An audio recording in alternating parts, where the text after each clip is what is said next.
Hi guys, সবাইকে নমস্কার। আজ আমি আপনাদের মধ্যে নিয়ে এসেছি কেজি দুধে ছানা করে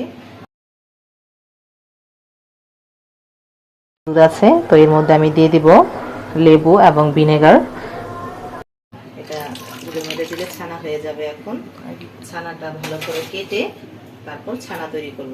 ধন্যবাদ গাইস। দেখুন আমার দুধ থেকে ছানা প্রায় কমপ্লিট। দেখুন কি সুন্দর ছানাটা হয়েছে গাইস। তো আমি 5 কেজি দুধ থেকে অল্প পরিমাণ ছানা নিলাম। তো ছানাটা আমি চিনি ও দুধ দিয়ে জাল দিব। তো দেখুন গাইস আমি কিভাবে ছানাটা জাল দিই।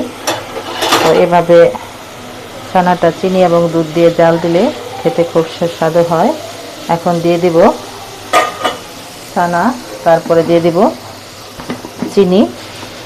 চিনিটা যে যেরকম মিষ্টি খায় সে সেরকম অনুযায়ী দিতে পারেন। তো আমার কাছে একটু বেশি মিষ্টি দিলে ভালো লাগে, এত বেশি না, মোটামুটি যে যেরকম পছন্দ করেন।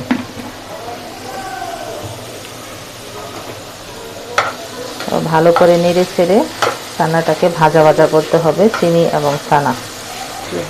গাইস দেখুন আমার ছানা মিষ্টিটা কমপ্লিট হয়ে এসেছে।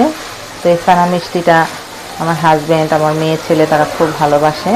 তো আপনারা সবাই বাসায় তৈরি করে এভাবে খাবেন, বাচ্চাদের খাওয়াবেন। এটা খুব প্রোটিন সম্পন্ন খাবার, এটা স্বাস্থ্যসম্মত একটি খাবার।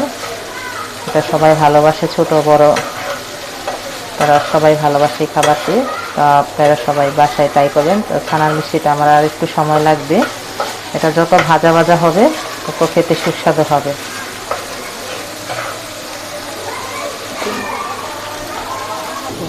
গাইস দেখুন আমার ছানার মিষ্টি কমপ্লিট। কি সুন্দর ছানার মিষ্টি হয়ে গেছে। আমার মেয়ে পিছন পিছন খালি ঘুরতেছে কখন খাবে কখন খাবে। তো আমার ছানার মিষ্টিটা যদি ভালো হয়ে থাকে তাহলে অবশ্যই আপনারা লাইক কমেন্ট করবেন এবং আপনার বাসায় ট্রাই করে আমাকে লাইক কমেন্টে জানাবেন যে কীরকম লেগেছিল। ধন্যবাদ।